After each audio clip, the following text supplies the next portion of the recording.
The highly anticipated One Night with Mzansi event is just a couple of hours away, a night that will celebrate South Africa's finest talent and culture on a global stage. Newzroom Afrika's Thembekile Mrototo is live for us from the Dubai Opera House. Let's check in with him in terms of what to expect. Thembekile, this very difficult job of you having to bring us such spectacular news. How do you do it? So give us a sense of what to expect tonight.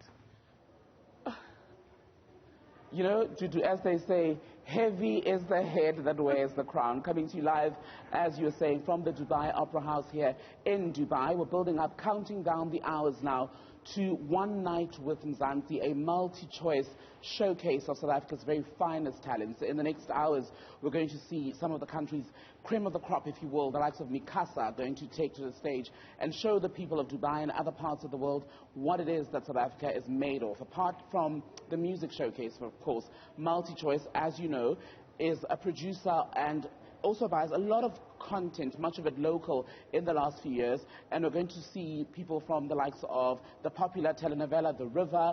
We're also expecting to see the team from Reika, the like Tando Tabete. We actually spoke with her yesterday. She was in conversation with Ayanda Nyati. They're all here to showcase South Africa's finest entertainment talent.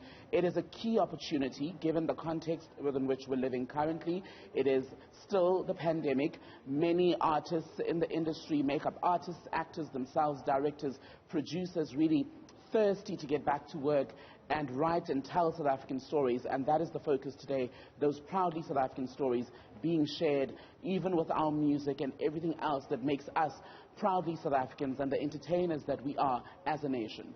A very important and significant night, being able to tell our own stories on a world or global stage. Just some of the audience members, as we've been seeing throughout the week, the rest of the continent also there, so cultural exchanges that we expect. You're quite right, Dutu, because I mean, from the Dubai Expo pavilion, for example, you've got South Africa, and not too far from where our pavilion is located, you can see what the Ugandans are showcasing for their country. You see what the Zimbabweans are doing.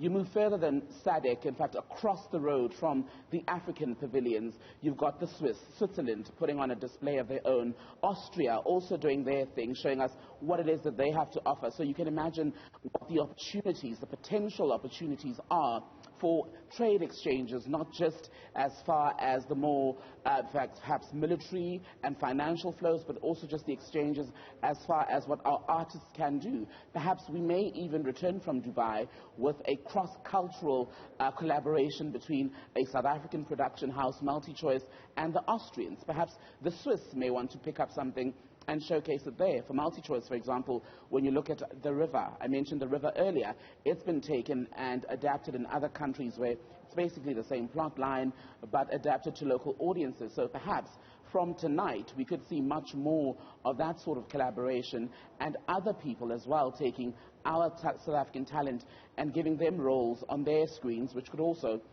definitely would grow us as an industry. I mean, Nomzamo Mbata, who is tonight going to be emceeing proceedings here at the Dubai Opera House, recently starred in Coming to America too. So could she walk away with another role, for example, based on what South Africa does during our stay here at the Expo 2020 Dubai? We all wait to see, but it's very likely when you look at just the quality of our showcase. Absolutely. Give us a sense of the atmosphere. I mean, what kind of energy, are you actually experiencing there? Is the excitement palpable? There's a lot of very, as you say, palpable excitement, right? I mean, we're at the Dubai Opera House now. In the last few moments, I saw the guys from Mikasa who had just finished rehearsing. You've also got our dancers going about. Even from when we arrived from the airport, as soon as we told the shuttle drivers, the taxi drivers that we were from South Africa, there was a lot of excitement. Obviously, people referencing the likes of the Springbok victory recently, but also talking about, obviously, when you talk South Africa, you get questions about Nelson Mandela, but there is definitely a lot of excitement. One taxi driver who we we were actually riding with yesterday said he can't wait to travel to South Africa and actually visit Cape Town. For him, that is a dream destination, and that really speaks to the point of this showcase and the various opportunities, once again, that exist, and the fact that, yes, South Africa, when you look back at it, is going through a lot. We've got various problems that we're dealing with, but the rest of the world is aware of that, but still there is an interest, a positive interest in South Africa and its people. The best that Mzansi and the continent has to offer at the Dubai Expo 2020, and the best that Newzroom Afrika has to offer at the Expo. Thembekile, Mrototo, we touch base with you a little bit later on.